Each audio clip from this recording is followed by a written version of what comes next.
मैं चाहता हूँ आप पूरी तरह से शांत होकर इस वीडियो को देखें। हम एक ऐसी यात्रा पर जा रहे हैं जहाँ हमें पता लगेगा कि हम कितने शक्तिशाली हैं। मेरा यकीन मानिए, यह सफर आपकी पूरी जिंदगी बदल देगा। अभी जो टेक्निक मैं आपको बताने जा रहा हूँ, उस टेक्निक से आप कुछ भी पा सकते हैं, कुछ भी। ब्रह्मांड की अनंत शक्तियाँ झुककर आपको वह चीजें देगी जो आप चाहते हैं। ऐसी ऐसी स्थितियाँ आपके लिए प्रकट हो जाएगी, ऐसे ऐसे लोगों से मिलने की स्थितियाँ बनेगी जिससे आप अपने लक्ष्य तक पहुँच जाए। पर आप अकस्मात होने वाली घटनाओं से आश्चर्य में पड़ जाएंगे। ऐसा लगेगा जैसे कोई चमत्कार हो रहा है। अब जो बता रहा हूँ उसे पूर्ण रूप से स्वीकार करें। असंभव नाम की कोई भी चीज नहीं होती है दोस्तों। हम पूर्ण परमात्मा के अंश हैं। हम कुछ भी कर सकते हैं। लक्ष्य के बीच में आने वाली बाधाएं, दीवारें, बाउंडेशन को मन से हटा दें। मेरे से नहीं होगा, कैसे होगा, होगा या नहीं, किंतु परंतु सब कुछ भुला दें। बस इस एक विचार को इतना गहरा कर लीजिए कि आपके लिए कुछ भी असंभव नहीं है। बस इतना कर लीजिए। यह बस एक फीलिंग है जो मैं चाहता हूँ आप इसे फील करने की कोशिश करें कि असंभव जैसी कोई चीज नहीं होती। मुझे पता है आपका मन इसे स्वीकार नहीं करेगा, वो सच्चाई जानता है। तो ऐसी स्थिति में कुछ भी असंभव नहीं है। इसे कैसे स्वीकार किया जा सकता है? मन जो भी निर्णय लेता है वो अब तक आपने जो भी अर्जित किया और उस अर्जित किए हुए डाटा से जो बिहेवियर पैटर्न आपका बना, उसी आधार पर आपको बांधे रखता है। जैसे ही आप कुछ बियॉन्ड सोचते हैं, आपका मन उसे स्वीकार नहीं करता है और तरह तरह की चीजें आपके मस्तिष्क में प्रकट कर देता है। यह सब दीवारें ही हैं जो आपको बियॉन्ड नहीं सोचने देती। आप भूल गए हैं आप क्या चीज हैं। मैं आपको बता रहा हूँ, हम सब पूर्ण परमात्मा के अंश हैं। हमारे लिए असंभव कुछ भी नहीं है। इस बात को स्वीकार करिए। मैं आपको याद दिला रहा हूँ, हम सब में एक असीम शक्ति छुपी हुई है। इस बात को अभी मान लीजिए। जानने का तरीका मैं बता दूंगा। परमात्मा के अंश हैं, इसी बलबूते पर स्वीकार कर लीजिए कि आपके लिए कुछ भी दूभर नहीं है, असंभव नहीं है। और जब यह स्वीकार हो जाए, पूर्ण गहराई से स्वीकार हो जाए कि असंभव जैसा मेरे लिए कुछ भी नहीं है, तो समझ लेना कि आपने उस नियम पर महारत हासिल कर ली है जिसके जरिए आप इस दुनिया तो क्या, इस पूरे ब्रह्मांड में से कुछ भी आकर्षित कर सकते हैं। लक्ष्य को पाने के लिए पहला चरण जो कि विश्वास है।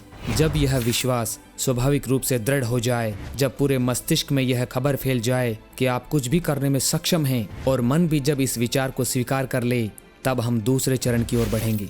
दूसरे चरण में हम विचार करते हैं जो हम चाहते हैं और उसे लक्ष्य के रूप में देखते हैं। जैसे आप अपने को एक अखंड ब्रह्मचारी के रूप में देखते हैं। आपका लक्ष्य है अपने वीर्य को ऊर्ध्वगामी बनाना, काम से ऊपर उठना। अगर इस लक्ष्य के बीच जो भी दीवारें आए, उन सबको हटा दीजिए और इस विचार को स्वीकार कर लीजिए कि आपको बस वीर्य को ऊर्ध्वगामी बनाना है।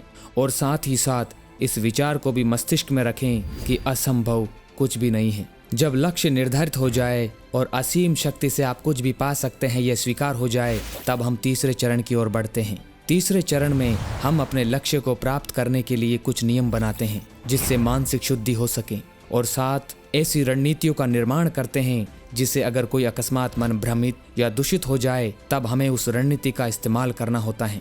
नियम में सबसे पहले हमें अपने दृष्टिकोण को बदलना होता है। समाज जगत में रहते हुए हमें समाज के प्रति एक दृष्टिकोण बनाना है। पुरुष हैं तो स्त्रियों के प्रति माता बहन का भाव पुष्ट करना है, और अगर आप एक स्त्री हैं तो पुरुषों के प्रति भाई और पिता भाव को पुष्ट करना है। रोज रोज और रोज इसको अभ्यास में लाना है। अगर फिर भी मन दूषित हो जाता है, ये होगा ही, तो ऐसे में मन को मौका नहीं देना। इस बात को खूब गहराई से समझ ले। मन को मौका नहीं देना। तुरंत प्रभु से क्षमा मांग लेना। मन तुम्हें उलझाने की खूब कोशिश करेगा, पर उस समय समाज के प्रति जो दृष्टिकोण आपने बनाया उसे बार बार याद करना। मन को बताना यह एक अभ्यास है जो हमें करना ही है। रोजाना ऐसा करेंगे तो आगे चलकर यह सहज हो जाता है, इसे न भूलें। पर शुरू में नए विचार को सबकॉन्शियस ब्रेन में भेजने के लिए हमें बार बार मन को यह याद दिलाना पड़ेगा।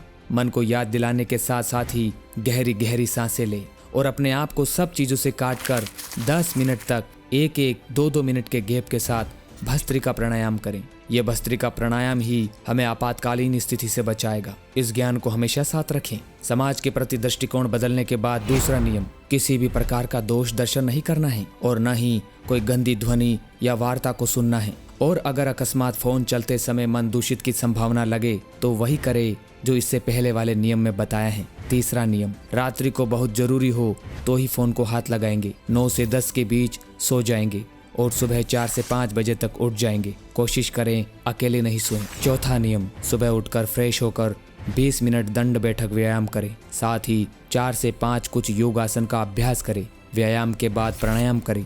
15 से 20 मिनट प्राणायाम करें, फिर सिद्धासन या पद्मासन लगाकर 30 मिनट तक सांस पर ध्यान केंद्रित करने का अभ्यास करें। अभ्यास कैसे करना है इस पर अलग से वीडियो बनाई जा सकती हैं, इसके लिए कमेंट करें। 5वां नियम, खट्टा कुछ भी नहीं खाना है। खट्टा खाने से वीर्य नाश होता है।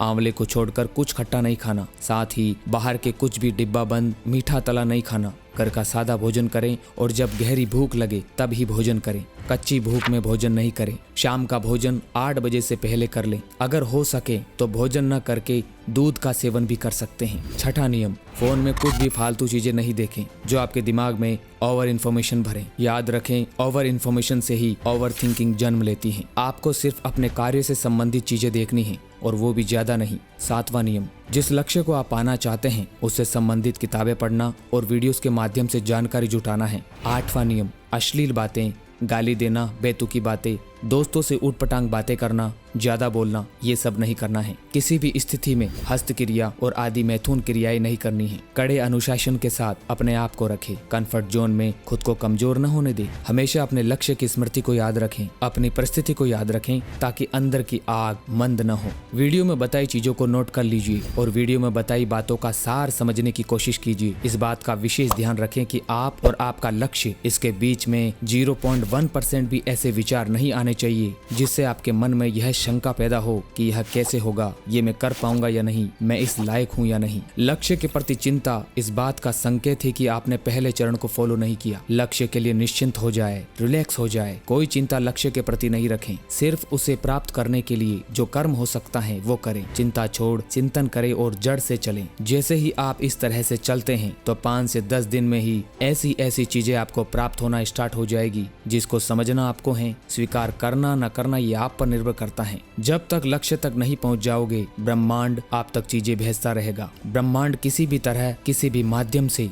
आप तक जानकारी भेजता रहेगा। खजाने तक कैसे पहुंचा जा सकता है इसका मैप आपको मिल गया है। सक्सेस होने की हिडन ट्रुथ को नोट कर लीजिए। आज की डेट नोट कर लीजिए और जैसा बताया गया है उसको करिए। फिर अगले 15 दिन बाद आप यहाँ फिर से कमेंट करें कि आपके साथ ब्रह्मांड ने क्या क्या स्थिति उत्पन्न की। बस हर जगह अपने ज्ञान चक्षु खोल कर रखें। यह 100% काम करता है। इस नियमित दिनचर्या का पालन करें। सोने का समय, खाने का समय और दैनिक गतिविधियों को नियमित रखने से मानसिक स्वास्थ्य में स्थिरता आती है। आप इस टेक्निक से किसी भी क्षेत्र में या किसी भी लक्ष्य को प्राप्त कर सकते हैं। इस बात को याद रखें। परमात्मा सबका मंगल करें। धन्यवाद।